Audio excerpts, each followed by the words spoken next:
After some time, Jinshin and Nangongyu followed Elder Tianyuan through the nearby forest. As they reached the Spirit Beast Garden entrance, several spirit monkeys could be seen lurking in the trees. Jinshin raised his head to look at the monkeys above, not expecting Elder Tianyuan to have such a wide collection of spirit beasts. Looking at the beasts before him, he wondered which one he should choose later. After entering the Spirit Beast Garden, Elder Tianyuan asked Jinshin, "How is the Beast Garden?" He then boasted that his Spirit Beast Garden was not much worse than the Beast Taming Sect's garden. Jinshin, flustered by the Elder's sudden inquiry, started sweating and, with a thumbs up, praised the Elder for having such an impressive garden. The Elder, hearing Jinshin's praise, shouted at him, "It's just impressive, in your words? Have you ever seen a better Spirit Beast Garden than this?" Jinshin sighed inwardly, realizing that the old man was quite competitive. However, Jinshin came up with a mischievous plan to provoke the Elder a bit, hoping it might lead to a pleasant surprise. Nonchalantly, he told the Elder that he had heard about the Beast Taming Sect's garden, which holds a vast variety of spirit beasts, incomparable to an ordinary garden. Elder Dunyon scoffed, retorting that the Beast Taming Sect only had quantity on their side, whereas his garden was famous for its quality. "How could the Beast Taming Sect compare to me?" he huffed. Jinshin, placing a hand under his chin, looked around and teased further, "I don't see even a single Foundation Establishment realm beast here." The Elder instantly grabbed Jinshin by his collar, shouting furiously, "How dare you belittle me?" He explained that the outer section of his garden only contained chi-refining realm beasts, and that the deeper they ventured, the stronger the beasts would become. The Elder then dragged Jinshin by his collar, determined to show him the stronger spirit beasts. Jinshin, closing his eyes and pretending to resist, begged the Elder to stop dragging him. Deep down, however, he was pleased, knowing this would help him snag the most powerful beast. As they entered the intersection, several huge beasts roamed around. The Elder proudly explained that his collection included spirit beasts ranging from chi refining, foundation establishment, core formation, golden core, and spiritual manifestation stages. He scoffed, adding that he wouldn't show any beasts beyond those realms. Turning to Jinshin, the Elder explained that any of these beasts could crush him with mere presence, and then asked if Jinshin was convinced now. Jinshin, placing a finger on his cheek, inquired, "Are there any spirit transformation realm beasts further inside the garden?" At that moment, Nangongyu leaned close to Jinshin and whispered, "The highest spirit beasts in this garden are only at the spirit manifestation realm. That's why my grandfather isn't taking you further inside. He's worried you'll laugh at him." Jinshin's eyes widened, and he nodded in understanding. Hearing his granddaughter, the Elder started blushing but remained silent. He then waved his hand, telling them to stop talking and explained that he had other things to do. "Don't waste time. Pick a chi-refining realm spirit beast quickly, and then leave." Nangongyu immediately retorted, placing her hands on her hips. "You're too stingy, grandfather." Jinshin slayed a middle-phase Foundation Establishment Mother Blood infant, so he should at least get a Foundation Establishment spirit beast. The Elder, furious that his granddaughter was siding with an outsider, exclaimed, "There's no way I'll give away a Foundation Establishment spirit beast." But Nangongyu, ignoring her grandfather, quickly grabbed Jinshin's arm and insisted, "He's not an outsider." The Elder, watching his granddaughter getting so close to Jinshin, was flabbergasted. Meanwhile, Jinshin started enjoying the situation, realizing that in his previous life, he never noticed so many perks in the game due to his edgy persona. Nangongyu then led Jinshin further into the garden, pointing out a small wolf sitting on a cliff. "That's an iron-backed wolf, in the early stages of Foundation establishment. It can be used as both a pet and a mount," she explained. She then pointed to another spirit beast. "That's a treasure moon spirit monkey, at mid-phase Foundation establishment. It excels in both attack and speed." Jinshin, placing a hand under his chin, started evaluating the different spirit beasts in front of him. Just then, a panda-like spirit beast rolled on the ground and stopped in front of Jinshin. Surprised to see this creature, Jinshin bent down and gently placed a hand on the beast's head. It was an iron-eating beast. The beast looked up at Jinshin and growled. According to his memories from his past life, Jinshin recalled that in ancient legends, the iron-eating beast was Chiyu's mount. It was incredibly rare and could grow to the nascent soul stage after reaching adulthood. Jinshin picked up the iron-eating beast and confidently declared, "I'll be taking this one." The Elder immediately grabbed the iron-eating beast from Jinshin's hands and calmly told him, "You cannot take this beast." The Elder further explained, I only have a few iron-eating beasts left, and once they reach adulthood, they can at least grow to the nascent soul level. Sweat dripping down his cheek, the elder turned to Jin Xian and continued. This iron-eating beast isn't fully grown yet, so it still has a lot of room to grow. There's no way I could give such a powerful spirit beast to you. Just then, Nangongyu snatched the iron-eating beast from her grandfather's hands. The elder stared at his empty hands in a daze. Nangongyu said, "This spirit beast, with its potential, is perfect for my junior brother who also has great potential." She walked towards Jinshen and handed the beast to him, saying, "It's yours now. Just drip some blood on its forehead, and it will recognize you as its master." The elder was flabbergasted by his granddaughter's behavior. He immediately rushed toward Jinshen, shouting for him to return the iron-eating beast. But just as he approached, Nangongyu raised her hand and stood in front of Jinshen, firmly stating, "You taught me to be trustworthy, grandfather.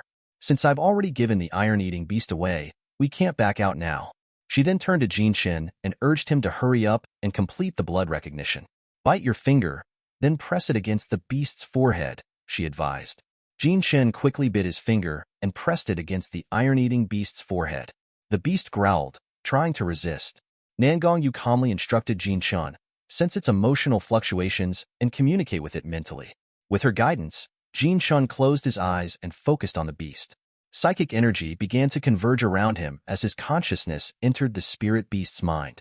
Inside, he found himself standing in a pool within the beast's spiritual space. The iron-eating beast sat atop an iron cliff and snarled, "You're just a chi-refining brat. You want to tame me? Get lost." Jinshen stood his ground, not backing away. He gestured with his hand and offered, "If you become my spirit beast companion, I'll take you to taste the finest delicacies, spiritual herbs, and gourmet foods."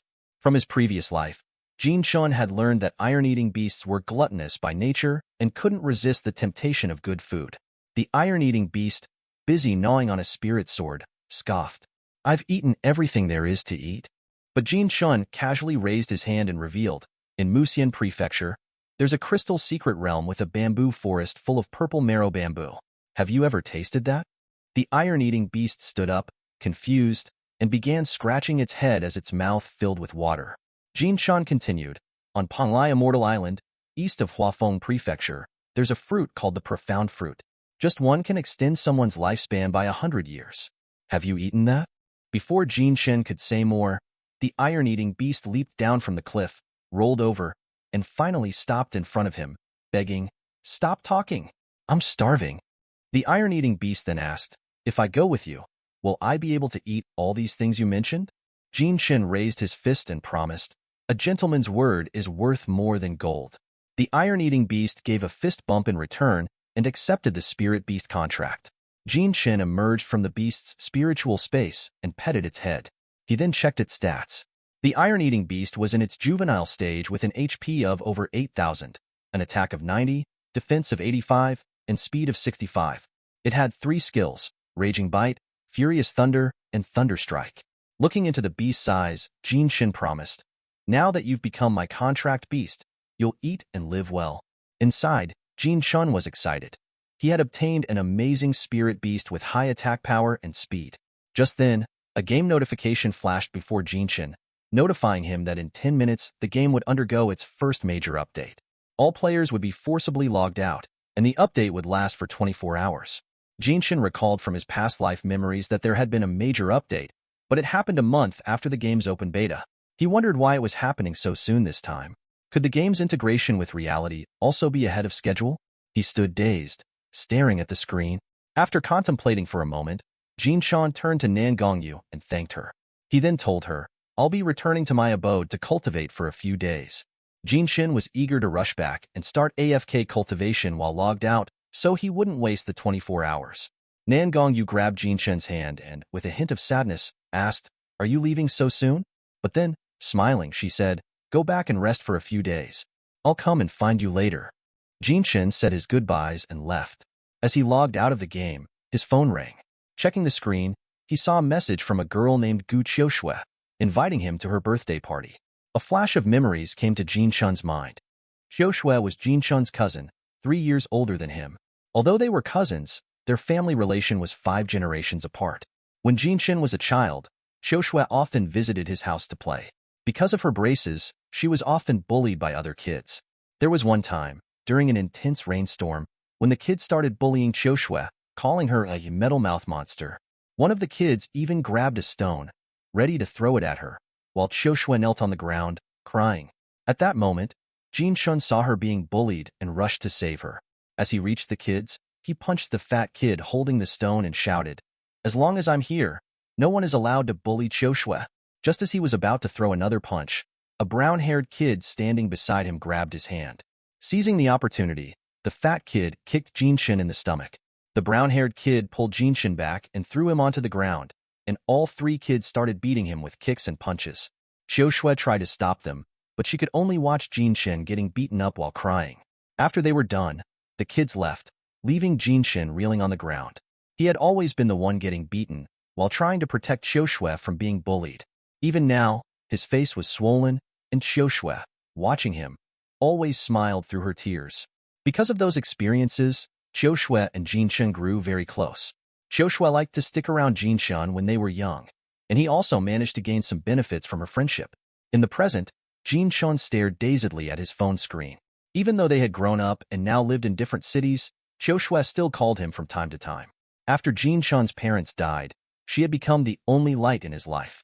Jinshin had always thought that Xiaoshu treated him like a younger brother, but in his previous life, Jinshin had come across Xiaoshu's personal diary, where she had written that she liked him.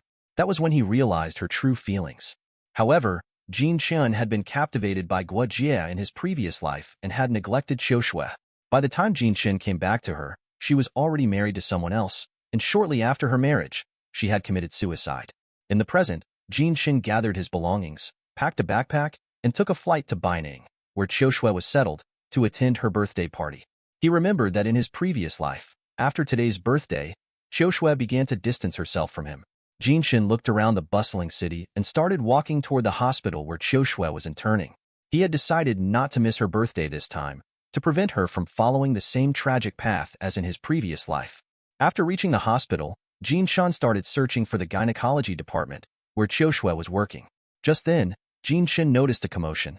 The doctors were rushing a patient toward the operating room. A lady dressed in office attire was running alongside the stretcher, seemingly the patient's daughter. She was Yang Iro, the chairwoman of the Yang Fan shipping group, calling out for her father to wake up, pleading with him not to scare her like this. As the stretcher passed Jinshin, he backed away to give them room and spared a glance at the patient. Quickly assessing the patient's condition, Jinshin pressed one of his acupoints, thinking that the pharmacology knowledge he had learned from the 8 Wastelands game was finally coming in handy. If he hadn't pressed the patient's hard acupoint, the man wouldn't have lasted even an hour. As Jinshin pressed the acupoint, the patient woke up, breathing heavily.